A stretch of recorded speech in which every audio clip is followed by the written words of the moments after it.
Hello. Hi guys. Okay, let's try and see if we can bring Harshit online. He's from Agra.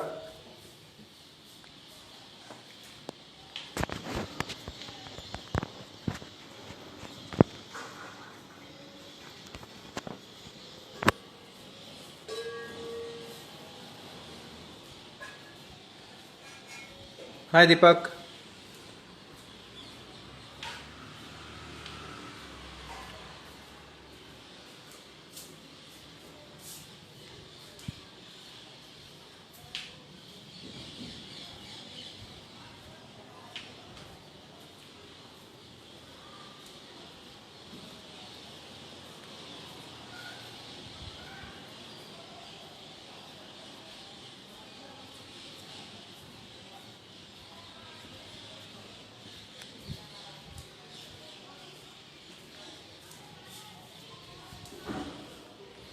Deepak, we are waiting for Harshit from Agra to join us. Hi Kunal.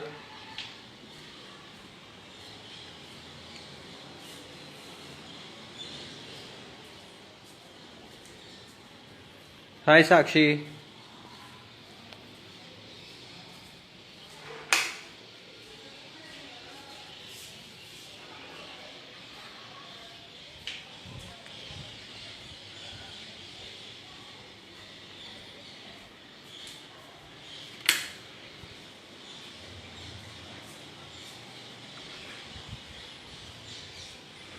Yeah, hi everyone. We're waiting for Harshit from Agra to join us. So he's having some connection problems. Let's just give him a few more moments.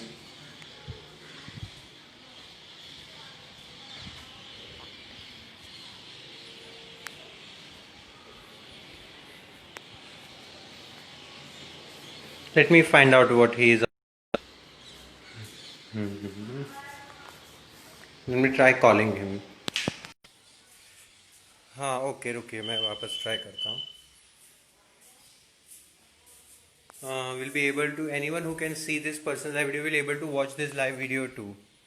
और आपका नहीं आ रहा है interest.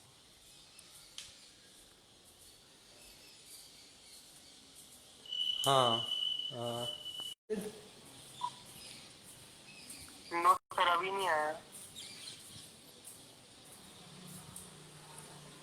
नीलम सारस्वत 1980 मुझे दिखा रहा है waiting for Neelam Saraswat 1980.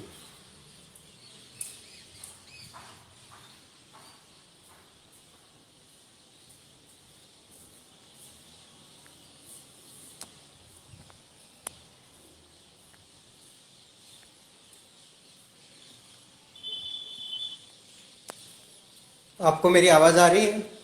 Yes sir आप आवाज आ रही है. हाँ तो आप पूछ सकते हैं. I don't know everybody else can you hear Harshit on the speaker phone?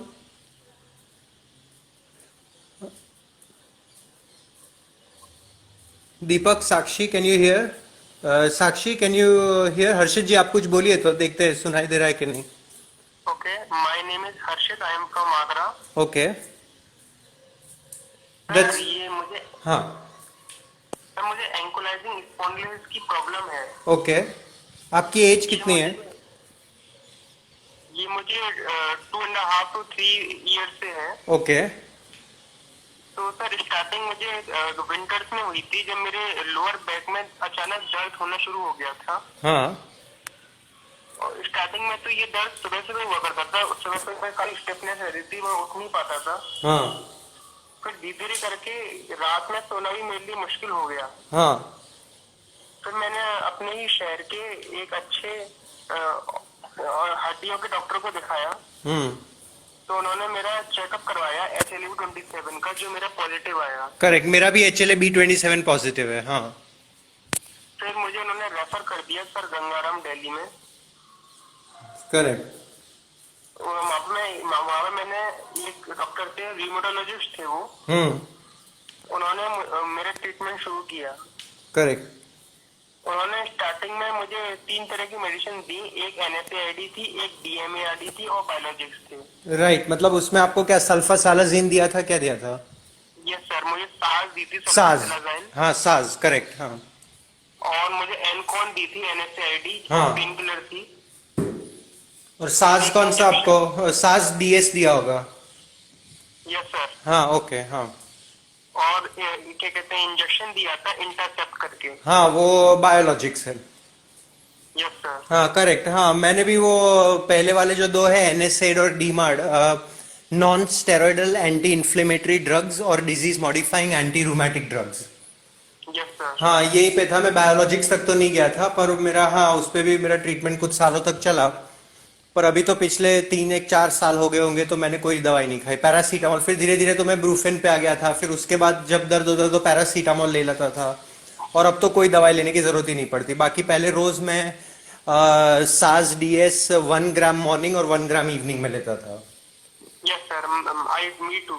हाँ हाँ, तो काफी हैवी डोज होता है उससे, आपको आपके पसीने में, यूरिन में, सब में आपको स्मेल फील होती होगी। यस सर, और हाँ काफी न्यूसिया फील होता है, काफी घबराहट सी फील होती है। हाँ, बेकार चीज है वो, मतलब हाँ उसके साइड इफेक्ट्स तो है ही सब। फिर मुझे बायोलॉजिक्स जब लगवाए तो मेरा दर्द पूरी तरह गायब हो गया। पर वो टेम्पररी होगा। लेकिन लेकिन वो टेम्परेरी था, मतलब कि कुछ टाइम बाद दोबारा से शुरू हो गया। करेक्ट, और वो बायोलॉजिक्स का कितना, एक इंजेक्शन का 10,000 रुपए। यस सर, वो 10,000 रुपए तकरीबन का आता था। और 6 इंजेक्शन लेने का एक टाइम पे। Yes sir. हाँ, 60,000 रुपए के इंजेक्शन लगवाने के, ऐसे कितने साल में 1 2 बार? क्या सर? साल में 1 2 बार ऐसे 60,000 रुपए के injection. Yes sir, yes sir, मेरे इंजेक्शन लगे थे पहले तो हर हफ्ते लगते थे, फिर अरे थोड़ा बाप रे, चेंज किया तो महीने लगते थे। बाप रे, मतलब लाखों रुपए के सिर्फ इंजेक्शन। Yes sir. बाप रे। एक्चुअली वो डॉक्टर मतलब इतने बेईमान नहीं थे, तो है ना, वो कमीशन नहीं लेते थे, इसलिए वहाँ सस्ता पड़ नहीं जाता नहीं, था इतना मुझे। लगता ही है दवाई, वो बायोलॉजिक्स के इंजेक्शन का 10,000 रुपया लगता ही है। वो डॉक्टर ईमानदार हो तो भी उतना पैसा लगता है। हाँ। वो ट्रीटमेंट ही वैसा है आपको, मतलब ऐसा अपना लाइफस्टाइल जो खराब है उसको खराब रखने का आप पैसा दे रहे हो बेसिकली। हाँ हाँ वही है यार। सर, उसके बाद क्या हुआ कि मेरे लीवर में है ना फैटी लीवर हो गया। मैंने चेकअप करवाया था अपना एसजीपीटी, जो काफी बढ़ा हुआ आया। हाँ एसजीपीटी या शुगर ग्लूकोज वगैरह, हाँ। यस सर, तो फिर मैंने सारी दवाइयाँ छोड़ दी और फिर अपना आयुर्वेदिक ट्रीटमेंट करवाया, जो 8 महीने चला, मेरा लीवर फिर सही हो गया। हाँ वो एसजीपीटी होता ही है, आप जब वो सल्फासालाजिन लेते हैं ना तो उससे वो एसजीपीटी, इसलिए हर महीने ब्लड टेस्ट करवाते हैं। Yes sir. हाँ तो उसके बाद फिर मैं तब से फिर मैंने दवाई नहीं ली है। और मुझे एंकुलाइजिंग स्पॉन्डिलिटिस के साथ साथ स्कैल्प सोराइसिस की प्रॉब्लम हो गई है, कि बालों में डेंड्रफ, शक्ल में हाँ, डेंड्रफ। वो होता ही रहेगा आपको, फिर स्किन में सोराइसिस, फिर स्पाइन पे माइलाइटिस, फिर आंखों में यूवाइटिस। मतलब कोई ना कोई तरह का इन्फ्लेमेशन कहीं ना कहीं तो आता ही रहेगा, स्किन का, हेयर का, कुछ ना कुछ आता रहेगा। Yes sir. और ये बायोलॉजिक्स के भी साइड इफेक्ट्स हो सकते हैं। Yes sir. हाँ अब मेरी जो प्रेजेंट में स्थिति ऐसी है कि अब तो मेरे 24 घंटे 7 दिन दर्द रहता है हर जगह। हाँ अभी हाँ। कभी कभी क्या होता है कि क्या कहते हैं, घुटनों तक पहुंच जाता है, कभी वहां से हट जाता है तो कंधों तक आ जाता है, कभी एक पैर में दर्द शुरू हो जाता है, कभी दूसरे पैर में दर्द शुरू हो जाता है, और अब दर्द चेंज करता रहता है अपनी करेक्ट लोकेशन। करेक्ट, आपको पता नहीं आप जब खड़े होंगे बैठ के तो कहाँ पे दर्द हो रहा होगा। यस सर, और जब मैं अपनी जो कुर्सी पे बैठा हूँ, खड़ा होता हूँ, पूरा झुक जाता हूँ। हाँ तब सीधे खड़े हो ही नहीं सकते। हाँ और इसलिए मैंने आपका सर यूट्यूब पे देखा था, एन के शर्मा से जो आपका इंटरव्यू था। हाँ हाँ। तब से ही मैंने है ना, क्या कहते हैं, रॉ डाइट पे थोड़ा बहुत स्टार्ट किया है, कि मैं 12 बजे तक सिर्फ फल खाता हूँ। खाना मैंने एक टाइम का कर दिया है, 2 रोटी या 1 रोटी ही खाता हूँ। हाँ दाल हाँ, छोड़ दिए हैं, सही दूध है। मैंने क्या कहते हैं छोड़ा है, लेकिन 1 गिलास लेता हूँ क्योंकि मेरी दवाई चल रही होती है आयुर्वेदिक। हाँ, वो आयुर्वेदिक दवाइयाँ भी जो आपकी है वो एलोपैथिक से ही बनती है बाय द वे, मतलब वो आयुर्वेदिक सिर्फ नाम का है, उसमें कुछ आयुर्वेदिक होता नहीं है। ओके, अच्छा हाँ, वो भी, वो जो भी आप, वो जो आयुर्वेदिक वाले को आप फॉलो करेंगे ना तो वो केमिस्ट के वहां पे जाके वो एलोपैथिक दवाइयाँ वो लेके मिक्स करके आयुर्वेदिक बनाते हैं। अच्छा। हाँ हाँ, पर ठीक है, वो सब अभी वो धीरे धीरे आपका अपने आप दर्द कम हो जाएगा तो आप अपने आप दवाई बंद कर दोगे। Yes sir. हाँ वो तो ऐसे ही है, पर आपको तो यार 2 3 चीज करनी पड़ेगी हर्षित। एक तो ना आपको फिजिकली एक्टिव रहना पड़ेगा, मतलब बैठने का कम करना ही पड़ेगा। Yes sir. हाँ, और दूसरा ये जो बोलते हैं ना varied fibre high fibre diet, मतलब कि सीजनल फ्रूट्स एंड वेजिटेबल्स, उसका आपको बहुत ज्यादा खाना रखना पड़ेगा। और वो डाइट चेंज करने के लिए और एक्सरसाइज करने के लिए आपको हिम्मत मिले, इसलिए थोड़ा बहुत मेडिटेशन करना पड़ेगा। वो करने से ना, मतलब हिम्मत मिलती है कि जो जरूरी है, भले ही मुश्किल है पर जो जरूरी है वो करना है, दवाइयाँ खाने से तो अच्छा है। तो वो मेडिटेशन करने से वो हिम्मत मिलती है। Yes sir. हाँ, तो वो तो करना ही पड़ेगा। और आप ऐसा करो, जैसे मैं सबको बताता हूँ, जो थोड़े दिन पहले इंद्रजीत को भी बताया था मैंने परसों, कि आप क्या करो, आप कोई भी चीज खाने के पहले ना मुझे वो फोटो भेज देना। मतलब आप खा लेना, फिर मेरे रिप्लाई का राह मत देखना, लेकिन आप मेरे को एक सिर्फ फोटो भेज दोगे तो मुझे पता चलेगा कि आप अनप्रोसेस्ड कितना खाते हैं। अनप्रोसेस्ड मतलब जिसको काटा भी नहीं गया, छीला भी नहीं गया, प्रोसेस ही नहीं किया गया किसी भी तरह से। सर फलों को काटना छीलना भी नहीं है? वो अनप्रोसेस्ड किसे कहेंगे? मतलब चाकू से अगर हम काट लें छिलकों को तो अलग वो कर लें। प्रोसेस हुआ ही ना। हाँ, वो आप प्रोसेस करें ना, आप छिलके को निकाल रहे हैं, सबसे ज्यादा न्यूट्रिशन तो छिलके में होता है। Yes sir. हाँ, और प्लस आप उसको काट रहे, मतलब आप चबा कम रहे, आप चबा कम रहे मतलब सैलिवेशन कम हो रहा है, सैलिवेशन कम हो रहा है मतलब उस चीज का पूरा आपको डाइजेशन नहीं होने वाला।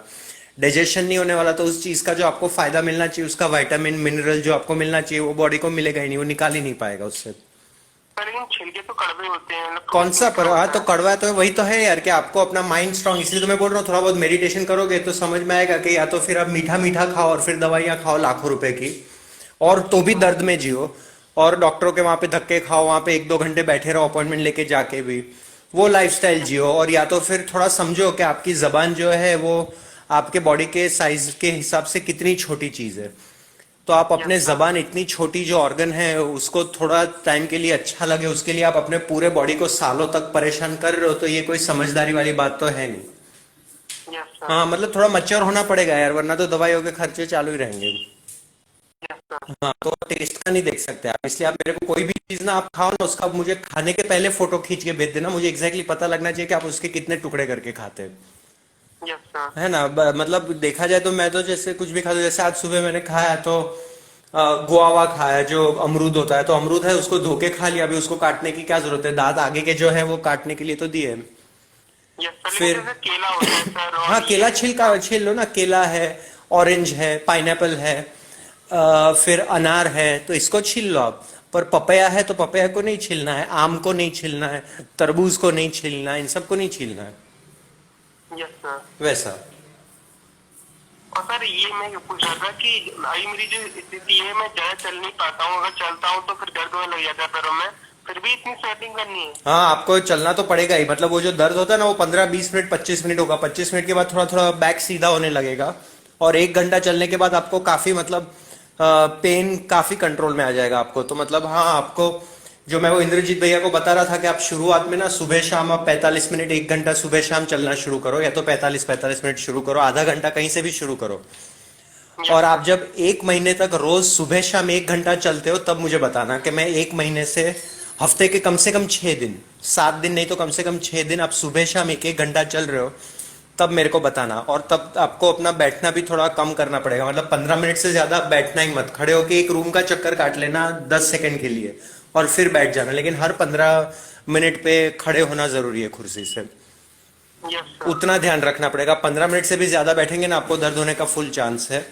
और आप गूगल में देख लेना, correct sitting and standing posture, correct sitting and standing posture.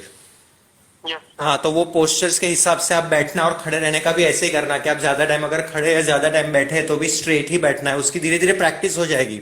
शुरू शुरू में आपको वो दुखेगा, आप सीधे बैठोगे, क्योंकि हम हमेशा झुक के बैठते हैं इसलिए वो आदत नहीं होती, लेकिन आप सीधे बैठना शुरू कर दोगे धीरे धीरे तो फिर वो आदत रहने लगेगी। आप जितना टाइम चलोगे उतना टाइम आपको पेन, आप बैठोगे उतना पेन सबसे ज्यादा आपको बैठने से होगा पेन। या तो चलो या तो लेट जाओ, वो बेस्ट है। Yes sir. हाँ, पर वो धीरे धीरे होगा, मतलब आप धीरे धीरे रोज थोड़ा चेंज करो, थोड़ा डाइट चेंज करो, थोड़ा एक्सरसाइज ऐड करो, थोड़ा थोड़ा करोगे तो 3-4 महीने में तो लोगों की तबीयत आधे से ज्यादा ठीक हो जाती है।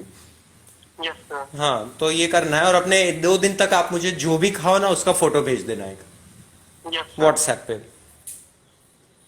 सर ये क्या कहते हैं, सिर्फ फूड का और ये एक्सरसाइज से वो करना है, ऐसे हम जो रोटी दाल खाते हैं ये सब बिल्कुल छोड़ देना है? हाँ, वो तो रोटी दाल का तो कोई फायदा है ही नहीं ना, आप रोटी सोचोगे तो वो तो घास है, आप चावल खाते हो वो भी घास है।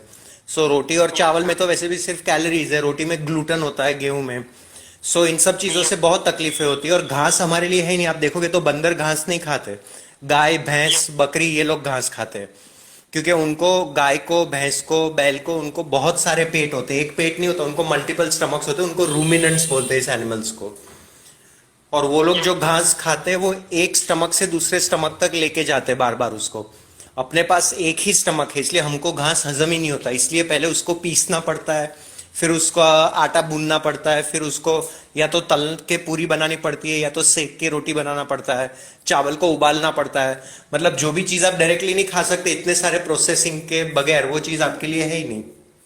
Yes sir. प्लस आप उसके अंदर चबा नहीं रहे, क्योंकि वो चीज सॉफ्ट हो गई, आप चबा नहीं रहे तो आपका ठीक से आपका वो सलाइवा मिक्स नहीं हो रहा, तो वो डाइजेस्ट नहीं हो रहा। फिर तीसरा प्रॉब्लम है कि आप उसके अंदर नमक डाल रहे हो, आप उसके अंदर तेल डाल रहे हो। नमक और तेल तो प्रिजर्वेटिव होते हैं जो अचार में जाते हैं, इसलिए अचार खराब नहीं होता। तो आप वो अपने रोज खाने में डालते हो, तो वैसे भी आप चबा नहीं रहे, वैसे भी हजम नहीं होने वाला, और वैसे भी घास हमारे पेट के लिए बना ही नहीं है।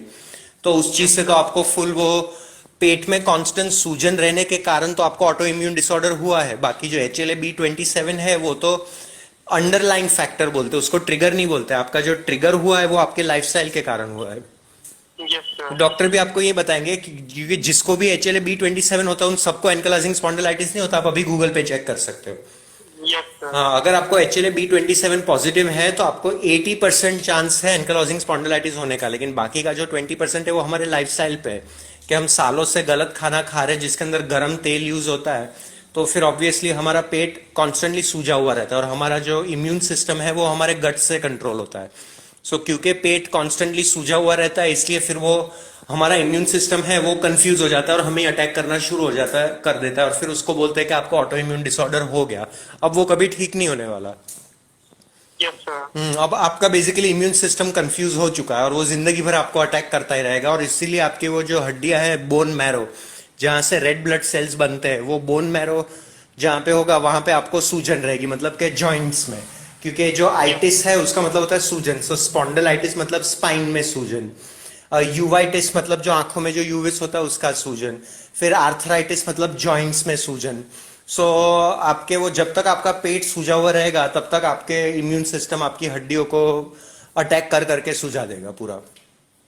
सर इस तरह की डाइट से अगर हम ये प्रॉपर डाइट लें, हम खाने पीने की, ये वेजिटेबल्स फ्रूट के साथ, और एक्सरसाइज करें, हम पसीना बहाएं, तो क्या ये 100% खत्म हो जाता है ये चीज? देखो ना, मैं आपके सामने तो हूँ यार, मैं चल रहा हूँ, मैं इतना तो चल रहा हूँ। आपने देखा मैं पूरा गुजरात क्रॉस किया, राजस्थान क्रॉस किया, हरियाणा, पंजाब, चंडीगढ़, दिल्ली, मतलब मैं 5 स्टेट 2 यूनियन टेरिटरी पैदल क्रॉस करके आया। कुछ फर्क नहीं पड़ा। और उसमें तो रास्ते पे मैंने ढाबे पे हर रोज मैंने आलू पराठे खाए, चाय और शक्कर वाली चाय पी, दूध वाला पिया, क्योंकि रास्ते में तो मेरे को कहीं फ्रूट या काजू बादाम मिलने नहीं वाला। Yes sir. सो मैंने तो रास्ते में जो मिला वो खाया, हर बार अलग अलग जगह पे सोया, कई बार होटलों में सोया। मेरी हाइट 6 फुट से ज्यादा है, तो ज्यादातर जो पलंग होते हैं वो 6 फुट ही होते हैं, तो मेरा पैर टकराता रहता है, तो मैं ढंग से सो नहीं पाता। मैं इसीलिए घर पे होता हूँ तो जमीन पे सोता हूँ, लेकिन वहां पे मैं रास्तों पे सोया, धर्मशाला में सोया, हाईवे पे सोया, कहीं पे भी सोता रहा, कुछ भी खाता रहा, कुछ भी पीता रहा, तो भी मैं क्योंकि इतना चल रहा था मेरे को कुछ प्रॉब्लम ही नहीं था। सो मैं वही तो दिखा रहा हूँ कि अपने ये वॉक करके कि इस डाइट पे आप हेल्दी भी रह सकते हो, आपको पेन फ्री भी रह सकते हो, आप प्लानेट का और सोसाइटी का भला भी कर सकते हो, और आप बहुत ही एक्टिव रह सकते हो। आज की तारीख में भी आप देख रहे हो मेरे इंस्टाग्राम पे मैं 20 किलोमीटर तो चल ही लेता हूँ। Yes sir. हाँ, 15-20 किलोमीटर तो रोज का चलता हूँ, प्लस योगासन करता हूँ। कल से मैं हॉर्स राइडिंग शुरू करूंगा, तो घोड़ा चलाऊंगा, स्विमिंग कर सकता हूँ, भाग सकता हूँ। मैं 1 घंटा तो नॉन स्टॉप भाग सकता हूँ। कभी भी आप अभी मुझे बोलो, अभी मैंने खाना खाया, बोलो चलो 1 घंटा भागते, तो मैं 1 घंटा भी भाग लूंगा। सो मतलब कि इससे ज्यादा क्या चाहिए और क्या। एक्चुअली सर ये बोला जाता है कि ये जेनेटिक प्रॉब्लम है, ऑटोइम्यून डिसीज है, नेट पे भी लिखा होता है कि इसका कुछ क्योर नहीं है, इसका हाँ, क्योर नहीं है, इसका क्योर नहीं है। क्योर मेरा अभी भी HLA-B27 पॉजिटिव है, अभी भी मेरा जो स्पाइन का हर्निएशन डैमेज पहले हो चुका है वो अभी भी डैमेज ही है, वो क्योर नहीं हुआ वो स्पाइन। बट मैंने बाकी का जैसे अपना पेट के जो एब्स होते हैं वो स्ट्रांग कर लिए, अपना हैमस्ट्रिंग्स जो होता है वो स्ट्रांग कर लिया, अपना चेस्ट और शोल्डर थोड़ा स्ट्रांग कर लिया। तो इन सब से आपके बैक को थोड़ा सपोर्ट मिल जाएगा, क्योंकि जो डैमेज हो चुका है वो तो हो ही चुका है। आप और डैमेज होने से रोक सकते हो, प्लस जो चीजें डैमेज हो गई उनको सपोर्ट कर सकते हो आसपास के एरिया से। इससे ज्यादा आप कुछ नहीं कर सकते। अभी मैं भी ऐसा करूं कि मैं भी ये रोज पका हुआ खाना शुरू कर दूं, शुगर वाला खाना शुरू कर दूं, बैठना ज्यादा शुरू कर दूं, कि पहले जैसे मैं 10-10 घंटे मीटिंगों में बैठता था, तो वैसे मैं 10-10 घंटों की मीटिंगों में बैठने लगूं, तो 2-4 दिन में धीरे धीरे मुझे पेन शुरू हो ही जाएगा, हफ्ते में शुरू हो जाएगा, 10 दिन में, लेकिन शुरू हो ही जाएगा धीरे धीरे। Yes sir. डिजीज तो है ही, समझो डिजीज तो है ही, पर उसके कारण मेरी लाइफ किसी भी लेवल से mentally, physically, psychologically, socially, financially किसी भी तरह से अफेक्ट नहीं हो रही। और मेरे को कभी डॉक्टर को पिछले 4 साल से मैं मिला नहीं हूँ, ना मैंने कोई एमआरआई करवाया, ना ब्लड टेस्ट करवाया, ना एक्सरे करवाया, ना मैं एक भी बार हॉस्पिटल में एडमिट हुआ, ना एक भी बार ऐसा हुआ कि बाथरूम तक पहुंचते पहुंचते मेरी पतलून खराब हो गई, जो पहले हमेशा होता था। मुझे सुबह उठ के बाथरूम तक पहुंचने में आधा पौना घंटा लगता था और पैंट खराब हो जाती थी। सो वो सब होना तो बंद ही हो गया। मतलब कि मेरा गट बहुत ही स्ट्रांग है, मेरा पेट सुबह एक बार में बहुत अच्छे से 2 मिनट में साफ हो जाता है और पूरा दिन मेरे को टॉयलेट की याद भी नहीं आती। मेरा जो टॉयलेट का क्वालिटी है वो बहुत ही इंप्रूव हो गया है। पहले तो एकदम मतलब बुरी हालत थी, डायरिया जैसा ही होता था रोज। सो मतलब मैं बहुत, जैसा मैं 19 साल की उम्र में जैसा मेरा बॉडी था, मेरा फिटनेस था, मेरा माइंड था, मेरा जितना स्फूर्ति था, वो सब मेरा 19 साल की उम्र वाला वापस आ गया। मुझे और क्या चाहिए, बीमारी रहने दो उसकी जगह पे, मुझे क्या फर्क पड़ता है। यस सर, एक्चुअली सर मेरे मेरे पापा को, मेरी बुआ को भी यही HIV पॉजिटिव है, लेकिन उनको इतना कुछ हुआ नहीं जितना मुझे करेक्ट। हुआ। हाँ हाँ, अपना लाइफस्टाइल बहुत खराब है यार। तो अब मतलब मेरे बाद वाला जो जनरेशन है, जो लोग अभी 18 से 25 साल के बीच में, उनका तो लाइफस्टाइल बहुत ही खराब है। कई लोगों को तो माँ बाप ने मतलब बचपन से ही चाय पिलाई है, कॉफी पिलाई है, समोसे खिलाए बचपन से ही। प्लस शहर में रह रहे, तो शहर में रह रहे तो आपका पानी केमिकल वाला, आपका खाना, आपका हवा, सब कुछ केमिकल वाला, सब कुछ। यस। तो जो यंग जनरेशन है, कितने लोग आते हैं ना, आप देखो मेरे वीडियोस देखना, आपको दिखेगा 1-2 वीक पहले एक थे, तो उनको हिप में पेन शुरू हुआ और हिप में पेन शुरू होने के 1 वीक के अंदर अंदर उनकी लेफ्ट आई में रोशनी चली गई, 1 हफ्ते के अंदर। Yes sir. हाँ, फिर उनको हर 15-20 दिन पे बिहार से मद्रास, चेन्नई जाना पड़ता है और 3 साल ट्रीटमेंट करा है, 6-7 लाख रुपए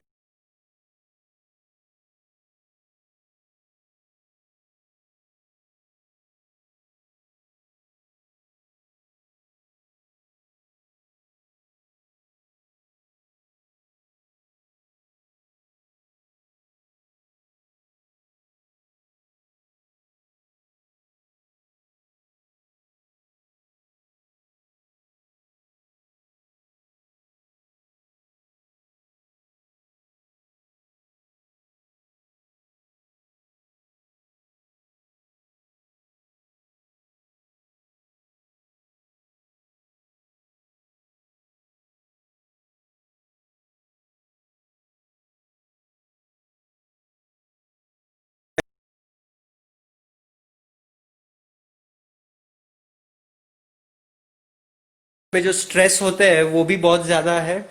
अपना हवा, पानी, खाना तीनों पोल्यूटेड है। अपना फिजिक, अपना बैठना बहुत ज्यादा है, और प्लस अपना पका हुआ खाना जिसके अंदर तेल, नमक और शुगर यूज होता है वो बहुत ज्यादा है। सो ये 3-4 चीजों को आप मिला लो बचपन से ही, आप 3 साल की उम्र से शायद पका हुआ खाना खा रहे हैं, तो ये आप 3-4 चीजें, गलत चीजें मिक्स कर लो 10-20 साल तक, तो अल्टीमेटली बॉडी जवाब देगा ही देगा। Yes sir.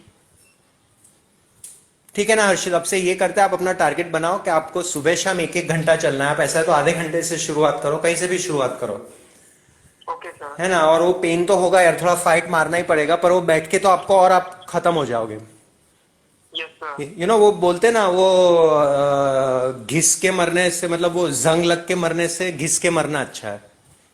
Yes sir. वैसा ही है, क्योंकि बॉडी जंग लग जाएगी और मर जाओगे, इससे अच्छा बॉडी को घिसना शुरू कर दो और मौज करते हुए मरो। Yes sir. राइट। सो एक वो करना है आपको, वो टारगेट तक पहुंचना है। और दूसरा, आपको मुझे अगले 2 दिन तक आप जो भी खाते हो, वो खाने के पहले किस तरह से आप उसको खाते हैं, वो मुझे फोटो आप भेजते रहना। Yes sir. डन। और कोई क्वेश्चन है तो बताओ अर्षद। सर बस मैं तो यही चाहता हूँ कि मेरी प्रॉब्लम पूरी तरह से खत्म हो जाए, इससे मैं अपने करियर में आगे कुछ बढ़ हाँ, तो सकूं। बस टेस्ट का छोड़ दो, मतलब मच्योर हो जाना, मतलब मच्योर होने का मतलब प्रिपेयर हो जाओ। आप टेस्ट वेस्ट की तो बात ही मत करना, यस सर। है ना। क्योंकि आप ही सोचो ना यार, ये क्या हिसाब हुआ, आप अभी इतने यंग हो, मेरे ख्याल से आपकी आवाज से मुझे लगता है 20-30-40 साल की एज होगी आपकी। क्या एज होगी? सर मैं 19 ईयर्स का हूँ। 19 ईयर्स के। आप देखो, आप 19 साल के, सोचो आप 19 साल के और आप लाखों रुपए आप दवाई में डाल रहे हो, आपकी पढ़ाई पे खर्चा कब करोगे? Yes sir. बहुत आपका लाइफ बाकी है यार। 19 साल की लाइफ मतलब कुछ नहीं होता यार, 19 साल कुछ नहीं होता। इसलिए मैं अपने सारे स्टूडेंट्स को बता रहा हूँ, बेचारे इतने मेहनत करते हैं और फिर बेचारे मेहनत करके अच्छी कॉलेज में जाते हैं और कॉलेज में जाने के बाद बीमार होते हैं और सीधा घर वापस आ जाते हैं। Yes sir. वही ना यार, आपका लाइफ में आप कोई ड्रीम देख ही नहीं सकते, आप जो भी सपना देखोगे पूरा होने ही नहीं वाला, वैसा ही हो गया ये तो, मतलब वैसा ही सीन हो गया। यस। आप मूवी यस देखने सर। गए तो आपको पता है कि मूवी में इंटरवल में शायद आप खड़े ही नहीं हो पाओगे अचानक ही। यस सर, एक्चुअली मैं तो डर रहा हूँ, अभी तो ऑनलाइन क्लास चल रही है लेकिन मुझे डर लगता है कि अभी ऑफलाइन हो जाएंगी क्लास, तो मैं मतलब अपने क्लासमेट के साथ कैसे मतलब कर आई नो पाऊंगा। एग्जैक्टली, वही ना यार, आप आपकी लाइफ ही नहीं है, समझ लो आपकी लाइफ ही नहीं है। आप ना एक पिक्चर प्लान कर सकते हो, ना आप एक शादी में जम के खा सकते हो, आपको पता नहीं आपने दबा के खा लिया तो दूसरे दिन आप खड़े ही नहीं हो पाओगे। Yes sir. होता है ना, आप ज्यादा हैवी ईटिंग करते हो, ओवर ईटिंग, तो दूसरे दिन पेन होता है कि नहीं होता। Yes sir. और फिर जैसे ही पेट साफ हो जाता है तो अच्छा फील होता है। यस सर, पेट साफ होने में अच्छा फील होता है। वही तो है यार। तो मतलब बॉडी आपको दिखा रहा है कि आप लोग मेरे ऊपर गलत चीज डाल रहे हो, और क्या।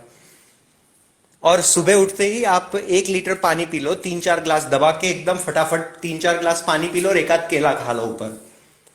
यस तो सर। आपका पेट एकदम साफ हो जाएगा एकदम, और आपको तुरंत ही आराम मिलेगा, तुरंत ही। और आपको चलने का मन भी करेगा, आपको पेन होगा ना तो आपसे चला नहीं जाएगा। पर एक बार आपका पेट साफ हो गया तो क्या है कि वो लोअर बैक के ऊपर जो नस दब रही होती है वो नस रिलीव हो जाएगी आपकी थोड़ी। Yes sir. तो तुरंत आपको खुद ही मन करेगा कि चलो अभी थोड़ी स्फूर्ति है तो मेरे को बैठने के बदले चलना चाहिए, तो आप चलने निकल पड़ोगे। सर सोने में क्या कहते हैं कि हमें कूलर या एसी को भी छोड़ना पड़ेगा? आइडियली अवॉइड ही करो यार, आपको ना जितनी गर्मी होगी ना उतना फायदा होगा, जितनी ठंड होगी उतना आपको ठंड में ज्यादा दर्द होता है ना। Yes sir. हाँ, तो आपको ठंड आपके लिए सही नहीं है, एसी तो छोड़ ही दो, आप एसी वेसी तो यूज ही मत करो, कूलर तो बिल्कुल मत करना। Yes sir. हाँ, एसी कूलर छोड़ दो। और सर ये मैट्रेसेस का भी कुछ ध्यान रखना है सोने के लिए? मतलब मैं क्या करता हूँ, एक पतला सा गद्दा जैसा डाल के जमीन पे ही सोता हूँ, तो जमीन पे वो तो रहता है ना हार्ड, तो उससे अच्छा लगता है। मतलब 1-2 दिन दुखेगा आपको, फिर अच्छा लगने लगेगा, वो जमीन पे सो के आपको बहुत आराम लगेगा।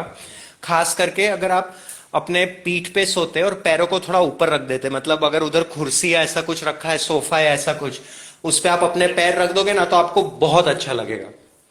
Yes sir. है ना, आपने ट्राई किया होगा शायद। ट्राई नहीं किया, मतलब करके देखूंगा आज। हाँ, है ना, एक पतला सा कोई गद्दा ले लेने का, नहीं तो तीन तीन चार रजाई बिछा देने की, 3-4 रजाई बिछा के उसके ऊपर सो जाने का, और पैर को थोड़ा ऊपर कुर्सी पे ऐसे रख देने का, आपको बहुत ही अच्छा लगेगा, आपको नींद ही आ जाएगी सीधा तुरंत। Yes sir. डन। पर अपने जो भी खराब आदत है ना वो सब छोड़नी पड़ेगी, नरम बिस्तर पे सोना, नरम खाना खाना, ये सब नरम नरम करते हुए ही अपनी तबीयत नरम हो गई है। सर एक्चुअली मैं तो जब बचपन में भी है ना ऐसा बाहर का ज्यादा खाता नहीं था, मैं कुछ फर्क नहीं पड़ता भाई, लेकिन कुछ नहीं। अरे मैं ऐसे लोगों को मिला जिनको बेचारों को कैंसर है, उन्होंने ना कभी सिगरेट पी, ना कभी दारू पी, ना कभी उन्होंने होटलों में खाया, कभी नहीं। और तो भी बेचारों को कैंसर हो गया। मतलब अपन गलत खा लो, तुम घर पे, तुम जहर घर पे खाओ बाहर खाओ, क्या फर्क पड़ता है, वो जहर जहर ही होता है। Yes sir. वैसा ही समझ लो। और सर दूध पूरी अवॉइड करना है? हाँ यार, सारे एनिमल प्रोडक्ट्स अवॉइड ही करो, वो वैसे भी वो बछड़े के नसीब का है ना। बछड़े अभी अपनी मम्मी से, अगर समझो कि अपने हिस्से का दूध अपनी मम्मी से कोई बाल्टी में लेके बाजार में बेच दे तो अपने को कैसा लगेगा। Yes sir. सो वो कर्मा भी एक बहुत बड़ी चीज है कि वो जो, मतलब इंसान ऐसा होना चाहिए कि जिससे एक चींटी को भी दुख ना पहुंचे। सो गाय तो कितना बड़ा जानवर होता है, तो गाय का हम ऐसे दूध निकाल लेते हैं, वो बछड़ा बेचारा रोता है, गाय रोती है, प्लस दूध से कितने सारे प्रॉब्लम होते हैं वो अलग, क्योंकि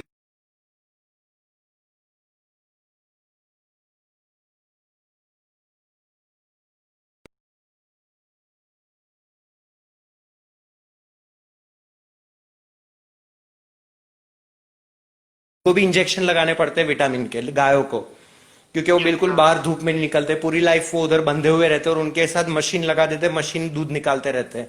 सो ये सब गाय भी बहुत डिप्रेस्ड होती है, उनके बॉडी के अंदर कॉन्स्टेंटली एड्रेनलिन निकलता रहता है, क्योंकि वो बहुत अपसेट रहते हैं, और वो एड्रेनलिन जो है वो एक तरह का पॉइजन का काम करता है। Yes sir. प्लस दूध में कॉन्स्टेंटली पस और खून आता है, क्योंकि गायों को अलग अलग दवाइयां इंजेक्शन देते हैं, तो वो पस और खून जो है यस। उसको केमिकल से ये लोग सब साफ तो कर देते, सफेद कर देते, लेकिन हमारे खाने में वो सब आता ही है, वो बीमार गाय का पस खून वो सब आता रहता है। Yes sir. मतलब बहुत सारे एंगल से वो गलत है, बहुत ही सारे एंगल से गलत है। Yes sir. You the boy and Chirag, guys, why don't you WhatsApp me? We'll talk about that separately, about your academic things. I'll put my phone number here. So just send me a WhatsApp on that number. हर्षित, और बताओ, और कुछ है भैया? Yes sir, मोटा सारे doubt clear हो गए। मोस्ट ऑफ सारे डाउट्स क्लियर हो गए। Yes sir. Okay, very nice. हाँ, अगर कुछ और है तो आप मेरे को व्हाट्सएप पे पूछ सकते हो, और बाकी अभी ये चलने का और खाने का टारगेट से शुरू करो आप। Okay sir. डन हर्षित। यस। आप अभी बहुत यंग हो यार, आपको ठीक होना ही पड़ेगा यार, आपको मुझे हेल्प करनी पड़ेगी दूसरे लोग को ठीक करने में। आप 19 साल के हो और आप बीमार पड़ गए तो अपना देश कौन चलाएगा यार, यस सर। है ना। सर मेरे तो पूरा 12th का रिजल्ट ही खराब हो गया इन सब चीजों हो ही की जाएगा ना, वजह आपकी से। लाइफ ही, मतलब आपकी लाइफ में कोई आपको इंटरेस्ट ही नहीं रहा होगा, क्योंकि आपको पता ही नहीं कि आप कोई भी प्रोग्राम चालू करोगे वो खत्म कर पाओगे कि नहीं। यस सर, मतलब थोड़ी नेगेटिव फीलिंग्स रहती है मन में stress की ऑब्वियसली वजह से। सुइसाइडल फीलिंग्स आती है कि मैं मरी जाऊं तो अच्छा है, क्योंकि अभी तो मेरा कोई लाइफ का मतलब ही नहीं रहा, मैं हिल नहीं सकता, चल नहीं सकता, मेरी लाइफ का कोई मतलब ही नहीं। आपको तो यही विचार आता होगा। Yes sir. ऑब्वियसली मुझे पता है ना, आई हैव बीन थ्रू दो स्टेजेस यार। मैं मतलब रेंगते हुए मैं बाथरूम तक जाता था, रेंगते हुए। सो मुझे तो पता है यार। मैं तो करवट भी नहीं ले पाता हूँ जब सो रहा कुछ होता हूँ नहीं, तो हाँ, करवट मतलब आप हिल ही नहीं पाते, आप एक बार बिस्तर पे गिर गए, आप हिल ही नहीं पाते बिल्कुल। Yes sir. अब मुझे पता है यार, बहुत बुरी हालत होती है। बट मुझे ये भी पता है कि डॉक्टरों ने जो बोला वो 15 साल किया, नहीं हुआ। मैंने जो मुझे अपने हिसाब से ठीक लगा मैंने किया, तो मैं ठीक हो गया, उतना मुझे पता है बस। Yes sir. और जितने लोग के साथ मैं ये बात करता हूँ सब लोग का यही एक्सपीरियंस है। जिन लोगों ने भी सुबह जल्दी उठना शुरू किया है, चलना शुरू किया, अपना डाइट क्लीन शुरू किया, किसी का भी नेगेटिव फीडबैक नहीं है, किसी का भी। Yes sir. ज्यादा से ज्यादा यही होता है, टेस्ट का प्रॉब्लम, या तो रात को भूख लगती है, क्योंकि वो डाइट की भी आदत नहीं पड़ी। इसलिए आप क्या होता है कि अपन जो कच्चा सब खाते हैं ना, तो उसमें चबाते चबाते मुंह दुख जाता है, क्योंकि आदत नहीं होती। सो जब तक आपको वो आदत मेरा पड़ती तो नहीं है। वेट ही गिर गया है मेरा, मतलब 6 महीने 8 महीने में 15 किलो वेट गिर गया है। वेट तो आपका गिरता ही रहेगा, आपको लाइफ में कोई इंटरेस्ट ही नहीं रहेगा। मैं बोल रहा हूँ ना, इसमें वो मौत ही रास्ता है, और कुछ मतलब और कोई आउटकम है ही नहीं। आप दवाइयां ले लेकर भी आपका लाइफ में इंटरेस्ट चला जाएगा, और आपकी सारी जेब खाली हो जाएगी, पूरी फैमिली की वो अलग। Yes sir. हाँ, इससे अच्छा गरीबों को खाना खिलाओ यार, दवाइयां खा के जिससे आपको बीमार फील होता है, वैसी दवाइयां क्यों खाने की। Yes sir. So keep an open mind and keep a strong mind, मतलब दिमाग ठंडा शरीर गर्म, यही अपना फंडा होना चाहिए। Yes sir. ठीक है Arshit. Okay, thank you sir. You're most welcome, dear. Okay, thanks, guys. Thanks for joining, everyone. Yeah, I hope to see you guys around. Thanks, guys. Bye, Harshit. Take care, dear. Thank you sir. Yeah, all the best.